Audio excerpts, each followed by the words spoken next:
Each year, hundreds of property owners, managers, investors, and brokers gather for the Ottawa Real Estate Forum to hear market insights and forecasts for the year ahead. Is the rise of urban tech sustainable? How concerned should developers be about the growing number of land use regulations?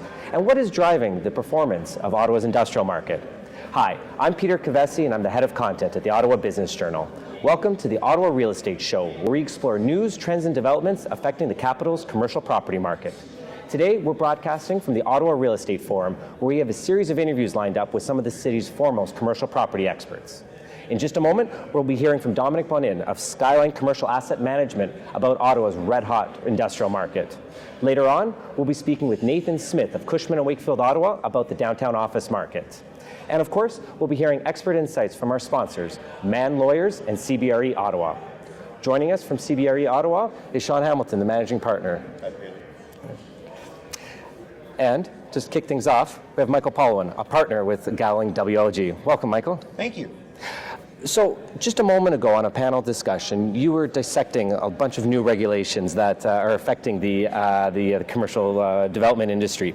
You made a comment that we're currently in an overplanned environment. Can you just explain what you meant by that? Sure. Planners like to plan. Over the last 15 years or so, there has been an enormous growth in the desire of municipal planners to have centrally planned development. That's a tension that exists between the development community and municipal planners. But development, the growth of a city is an organic one. If you look at the great cities of the world that are often looked to, London, Paris, these were not centrally planned cities. Often the great buildings of the world are expressions of ego by the developers of their day. And creativity comes from the development community. It does not come from a young planner sitting in City Hall. And so, we're overplanned. And the enormous involvement of lawyers in the development community is a function of that. So I guess I should be happy, but the reality is that developers need help navigating the planning environment. And just on that point, specifically, what has changed recently? What do developers really need to be refreshing themselves or keeping an eye on? So the adoption by the former provincial government of Bill 139 has changed things immeasurably. What it has done, has been to put a premium on work up front. So more studies than were being done in the past, more lobbying than has been done in the past, and certainly more legal involvement than has been done in the past, because the opportunity to upset a bad decision by council is narrower, and the procedure is that much harder. And so instead of waiting until you get to what used to be called the OMB, now the Local Planning Appeal Tribunal, to put forward a great case, you've got to put that case forward from day one. And so there's a lot more investment that will need to be made early on. Sean, let's bring you into the conversation. How have you seen the city interact with the development community from your perspective? Well, it's interesting. So Michael and I would see it from different ways. Michael would be involved in the upfront work, and from what I'm understanding with these new changes, the risk profile has shifted to the detriment of the landlord community, given all of this upfront work is happening. Trying to balance it. On the other side, we've also seen the city on a couple of instances be very proactive in terms of helping to grease wheels as it pertained. The two primary examples are the Nortel legacy tenants looking to increase approval times to sort of relocate tenants that were moving out of the former Moody Drive complex of Nortel, and certainly to try and bring Amazon to Ottawa. But those are the primary sort of changes that I've seen, that the city's open for business. But I want to ask you a question, Michael, with regards to planners wanting to plan, and I agree with you. Are you seeing a change to the better, and recognizing it's always a process, but now we've got planning, or at least approvals of what I would call iconic buildings in Ottawa, primarily on the residential front, as it relates around Preston Street, around Breton Flats with 50-plus story buildings. Is this a sign of sort of planning becoming a little more edgy, a little more cosmopolitan to the benefit of Ottawa, or are we still mired in an old way of thinking? So all of the examples that you've used, from the old Nortel campus to the Amazon fulfillment center to the large buildings at Preston Street and down at 900 Albert, all have something in common. They are things that the city wants. And so where the city wants it, they're going to grease the wheels. The Preston Street buildings, the 900 Albert buildings, those are located near transit stations, and the city has a huge investment in the LRT, and they want to ensure ridership. Certainly the Amazon fulfillment center speaks for itself, as does the relocation of businesses coming out of the Nortel campus. The bigger question is going to be in those things which are more on the bubble, or which politicians don't like. So the best example I can give you right now is the ill-advised interim control bylaw that the city adopted to control triplex development in Jeff Leeper's ward, which was a purely political exercise, and frankly doesn't meet the test of the law. They can't be appealed because of the changes to the Planning Act. But if somebody is so inclined, we still think that interim control bylaw could be defeated. And that is not an example of more responsible decision-making by the city. If you're a developer, what's the key takeaway? What's the key message you need to be keeping in mind in this current environment? Do your work up front. Bring your lawyer in sooner. Whereas in the past, an application for rezoning or an official plan amendment would have been something that you really wouldn't have brought your lawyer in until you perhaps lost or were just going to planning committee. You need to get your lawyer involved earlier to help you shape the studies that are being done. The other thing to bear in mind is the sort of downside that I'm pointing to has to do more with zoning and official plan amendments. None of these changes apply to plans of subdivision, plans of condominium, or indeed to minor variances at the Committee of Adjustment. So those still are basically being dealt with under the old rules. So if you can get in under those, go that way. But if you need more height, more density, you need to do that work early, and you need to make sure that you have really good consultants to help you out. Michael, I know you have a really busy day. I really appreciate you joining us. Thank you so much. Absolutely my pleasure. Stay with us. We'll be back in just a moment with Andre Martin from Mann Lawyers.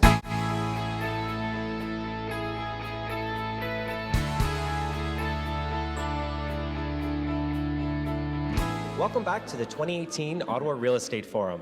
We're now joined by one of the sponsors of the Ottawa Real Estate Show, Andre Martin, a partner at Mann Lawyers and leader of its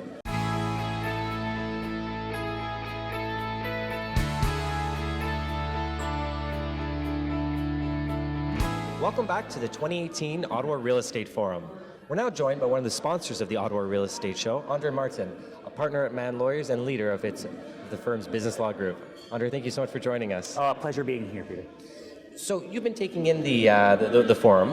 What have been some of the key takeaways for you so far? This is such a great event, really the mecca for commercial real estate in Ottawa.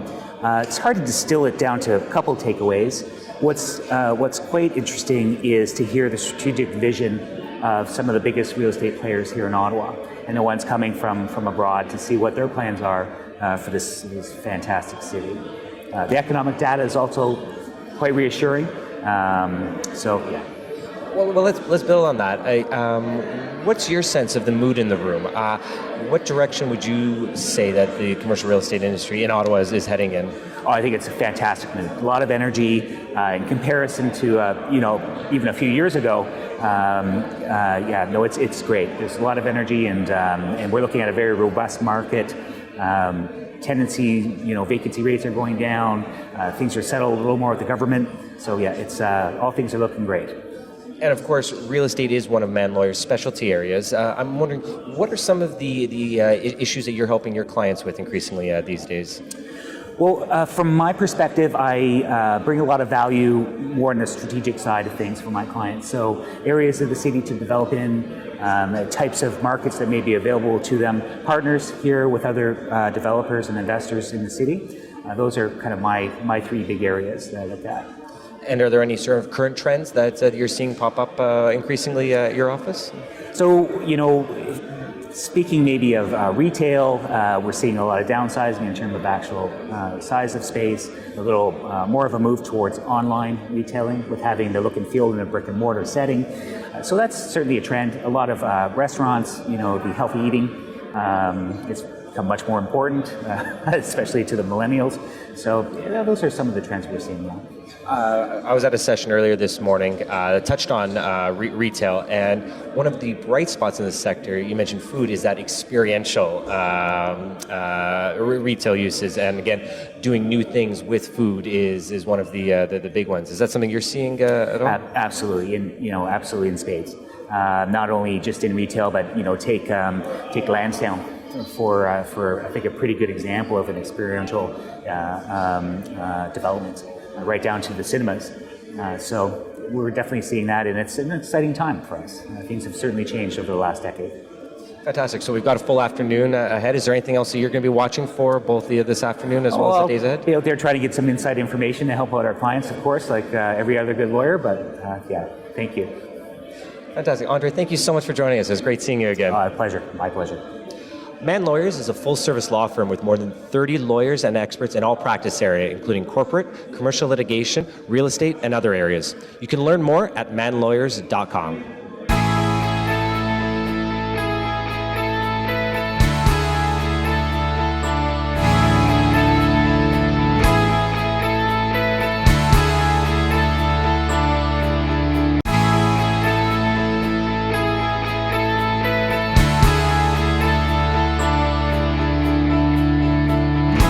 Welcome back to the Ottawa Real Estate Show. Today we're at the Ottawa Real Estate Forum, which is both a key date in the calendar for the local commercial real estate industry. It's also the launch of the BOMA Commercial Space Directory, which is co-published by Great River Media and BOMA Ottawa. It's the authoritative guide to all commercial space in Ottawa, has all the news about the local BOMA chapter, as well as plenty of news and features about the industry. So pick up your copy, and also you can get it online at obj.ca. So we're now joined by both Sean Hamilton, the Managing Director of CBRE Ottawa, as well as Dominic Bonin, the Leasing Director of Skyline Commercial Asset Management. Sorry, just wanted to check that. Dominic, thank you so much for joining us. Thanks for having me. So you were just coming from a panel talking about Ottawa's industrial market. One of the really interesting trends with the market is that the typical tenant is starting to evolve and change. Can you tell me a little bit about that? Absolutely. What we've been seeing recently for the Ottawa industrial market is that some of the properties and the assets are no longer servicing the way that they were built for 20, 30, 40 years ago. We all know that Ottawa has an aging population of some of its industrial core assets. So what we're seeing is a shift in the way that tenants are utilizing the space, as well as the type of tenants that we might have never thought we would see coming to an industrial bay, which is now pretty much they occupy a vast majority of the spaces in Ottawa. Could you give some examples? Absolutely. So where we used to have a flooring company distribution, we now have a doggy daycare hotel, which is a completely different kind of use that we would never thought to have in this type of space.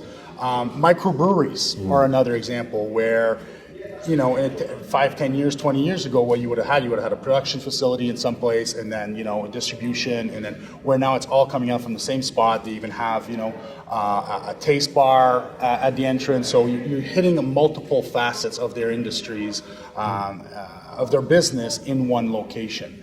And then we're seeing a lot more as well. Again, retail showroom is a big push into those communities. There's still more towards standard industrial users, but again, where you would have saw the divider in the past, now it's all regrouped under the same roof. If I can just deal to Dom's point, we're seeing the gymnastics companies, we're seeing those alternative users come in. And just to give you an idea of how things have changed, 15, 20 years ago, I remember I had a listing on an industrial building in the east end of the city, and a beach volleyball company came and a go-kart company came looking to establish. And we laughed them out of the room. I mean, politely, right? But I mean, it was just, we weren't even considering those users, right? And now this day and age, certainly in Ottawa, which I would say is a local industrial real estate market, they are certainly not the growth engine, but a contributing engine of growth to industrial. So it's interesting how they've gone from laughingstock, the tenants, to real going concerns. So let me put it to both of you. That's really interesting to hear about this new driver of demand. How well is supply keeping up with demand? That's a great question. I think that the risk factor as an owner comes into play, to kind of echo Sean's comment, to say, well, if I'm an investor and I'm the owner of this asset, how is this going to work out?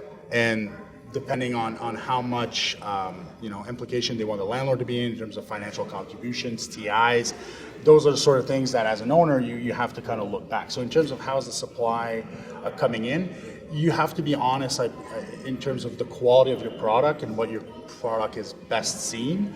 And that's what we're seeing. We're seeing, if you're a 14-foot clear, depending on what kind of uses are coming knocking at the door, it's not going to be your heavy distribution, logistics company that's going to come in. It's going to be somebody more on that alternative use in space. So that's where I truly believe that is. If for the supply, I think it's a low supply. They're willing to pay the rents. They're willing to pay quasi-rental rates. So I think so far the supply has been welcoming. But I think as a portfolio or as an owner, a proper balance is also needed in terms of these alternative users and your more traditional industrial users as well. So to Dom's point, Ottawa has a supply issue, right? We have the lowest, I think, record lowest vacancy rates. And we talk about these alternative users, and I'd mentioned that we laughed them out of the room 20 years ago. Today we're doing deals with them. But I would say that the landlords look at these tenants to fill existing space. They're not, alternative users haven't convinced landlords yet that they have the covenant to kick off new development. So supply isn't keeping up yet because I don't think these these alternative users have proven themselves like a traditional user, so they're not kicking off a wave of growth in the city. So look at these alternative users as infill to existing vacancies that we may have, but at sub 4% vacancy, which we're approaching, I see that it drying up and landlords not necessarily wanting to entertain these users like they have in the past. We just have a minute left. I want to touch on one other change that, Dominic, you were telling me about earlier. That's the changing profile of the ownership of Ottawa's industrial assets. So we're seeing a new wave of institutional owners come in. Can you tell me a little bit more about that and what those implications are for the market? In the types of ownership, in the past, industrial hasn't been a sexy asset class, if you'd like, for institutional owners to come and play in. In the past, you would have seen a general contractor kind of put up this warehouse, utilize part of it, then lease out the overall. As does business change, it's became for a lot of these types of private owners a retirement fund, if you'd like. Whether they've put and maintained the property to a certain standard, those are sometimes a question, but also are proven opportunities for an institutional or higher investor grade to see, well, hey, I can go in, fix this up, put a little bit of lipstick, fix the property, have a energy efficient, rooftop HVAC, change the roof, all that, those good things to do, redo the facade, and the next thing you know, you're having a lift on your rental rates and kind of seeing how we're going. So also for the tenants, that's also a change in ownership where in the past it was a kind of a triple net lease, and you would go back to your tenant and say, hey, you're going to have to take care of this A to Z. You're just paying me for the four walls and the roof, and even the roof, it's questionable whether who's responsible for it. Where now you're seeing a lot more landlords and ownership on the institutional side come in and have these maintenance program in place to make sure that the asset is well maintained and increase the longevity of that said asset. So it's exciting times for ownership, and also there's still multiple opportunities out there compared to your traditional office investor. So I think that's all positive. The industrial market is unique in that you do have that large owner-occupier type user/owner. So they would generally, to Dom's point, be less sophisticated, less centralized than institutional ownership. And so we've been seeing a transition as more and more local-owned businesses are divesting and institutions are buying real estate. It elevates the game. It makes a more professional offering, a better offering. Landlords can invest in their buildings. The office market went through this 20 years ago to the benefit of the office building. Now it's the industrial market's turn. The main challenge in the industrial market is the average industrial building size is 40,000 square feet. So an individual smaller building like that might not appeal to a huge or all institutions, but bundle a few together, certainly what Skyline has done, and then you get a critical mass and you can bring a golden landowner like Skyline to a product that was previously looked after on a more local, less sophisticated manner. So it's to the benefit of tenants, I would think, yes? Yeah. Unfortunately, we're going to have to leave it there. Dominic, thank you so much for joining us. I really enjoyed the conversation. Peter, thank you very much. Thank you. Please stay with us. We're going to have Nathan Smith from Cushman & Wakefield, Ottawa, join us to talk about the downtown Ottawa market.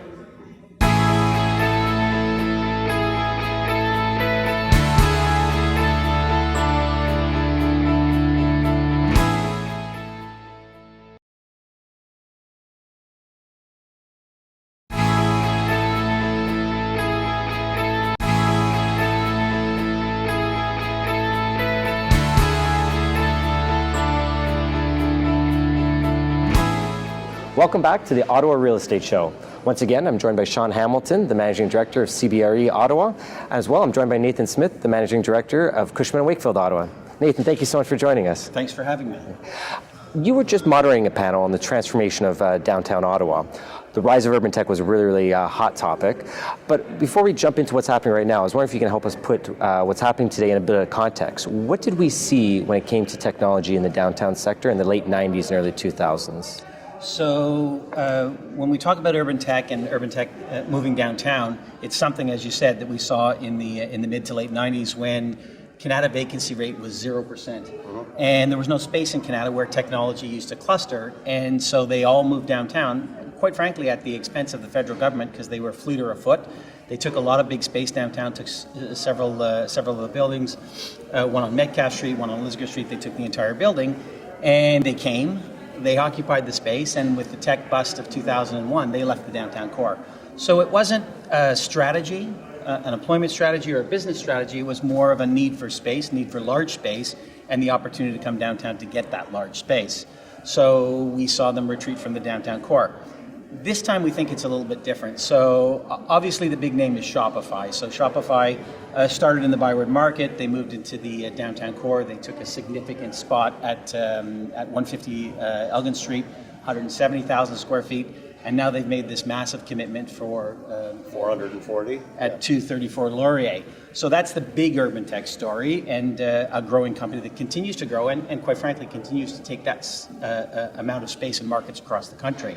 Then you have Clipfolio and SurveyMonkey that are smaller, but the same thing. They started in the urban area, and their employees are used to the urban area, and it's really a growth of kind of a live, work, and play in the urban area that Canada has flown as a banner for years. Live, work, and play in Canada. So the younger or the millennial crowd seems to be gravitating towards the core, and not just in Ottawa, and cities right across North America.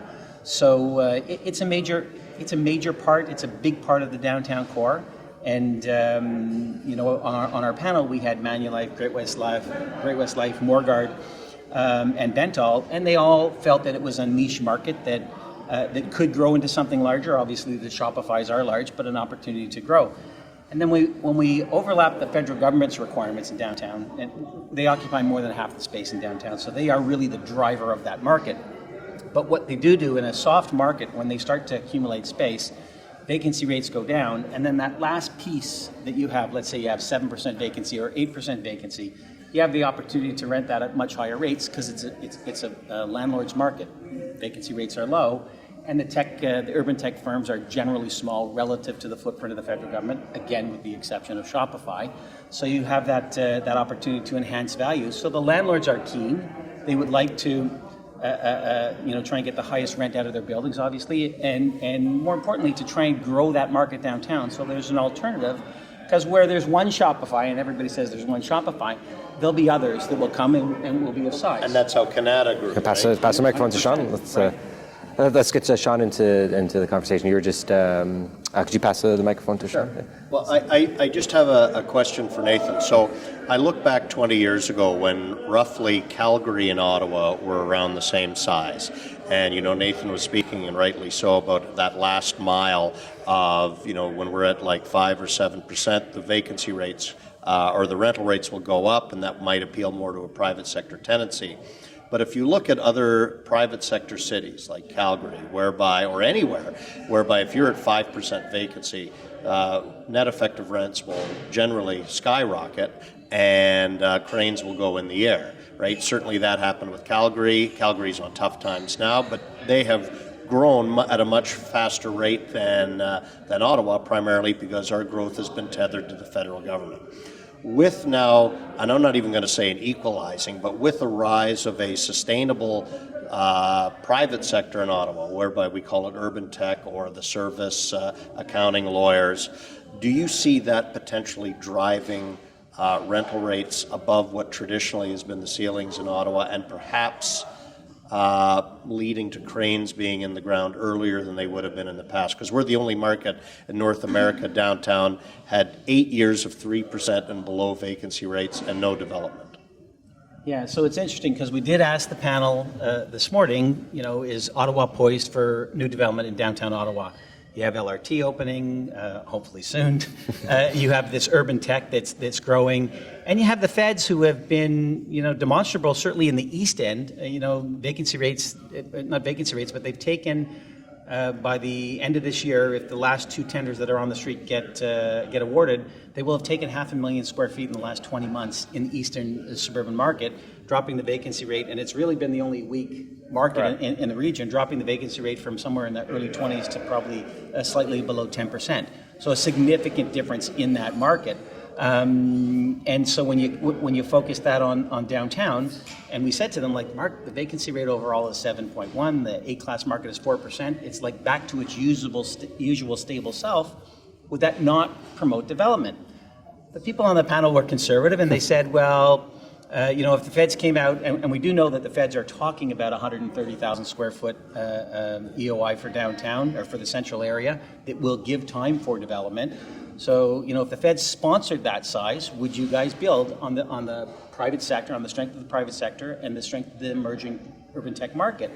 And the guys on the panel were a little bit too conservative. They said no, but I'm sure some of their investors would certainly take a look at the opportunity to put a crane in the ground. And it's not rocket science in Ottawa. So generally we don't, with the exception of, I think it was 84, 85, when 3 buildings came on the market generally at the same time, we generally get one at a time. Minto Place was one at a time. 150 Elgin was one at a time. So it's not like a big market where everybody jumps at once. So if, the first person to move, and you would argue that Morguard and Hoop are shovel ready, they may move. GWL is a little bit more constrained, and now that Brookfield has their site back that was the LRT staging area, they may move. So it'll be interesting to see, but we certainly believe that it's time. Constitution Square Phase 3 was built at exactly this time. Vacancy rates were 3 or 4%. There was momentum in the market, and the guys at OMERS interviewed all the local people and said, is it time? And we all told them it was time, and they built. So Nathan, With phase 3, they put the shovel in the ground. Obviously, they were at the ninth hour with a tenant and try to push them over the edge.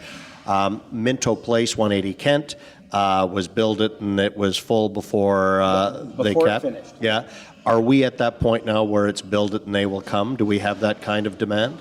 So I certainly think that the demand is there for a build that we will come. Are we close enough on economic rents to support it? That's really the question, right? So our vacancy rate would certainly indicate that economic rents should support it, because 4% is absolutely a landlord's market. But it'll be interesting to see. We just went through a relocation program for our own office, small office, 6,000 square feet, and to stay in the best Class A buildings, in my opinion, those are almost economic rents. So it'll be interesting to see. I think the feds will certainly give them the opportunity. Now, the feds, again, are you have to be the low-cost provider to get a Fed tenant. But we've seen the feds kick off development before. So if their metrics are correct and no one can supply what needs to be supplied in existing inventory, it'll set the stage for that to happen. And I certainly believe that if they come to the market with 130 or 150,000 square feet with time to do a build-to-suit, that there'll be lots of bids for it. And would you suggest that if they came with 150, someone will want to build a 250,000 square foot building, which will create private sector opportunity as well? Yeah, no question about that. So it's exactly how it will happen. It's what we talked about earlier on with that last 5 or 7%. In this case, it would be 50 or 60% to feed into the market, into a very tight market, into a strong market, a market we haven't seen in quite some time in downtown Ottawa. Fantastic. Nathan, thank you so much for joining us. I can't wait to have you back again next year and see how things have changed. My pleasure. Thank you for having me. And Sean, thank you very much. And thank you so much for watching. If you're viewing this on Facebook or YouTube, you should check us out at obj.ca. We publish local business news daily on tech, tourism, real estate, and other local business news. We also do a lot of cool digital and content marketing for some really awesome organizations right here in Ottawa. So check us out, obj.ca. I'm Peter Cavesi from the Ottawa Business Journal. Thank you so much for watching, and we'll see you again in a few weeks.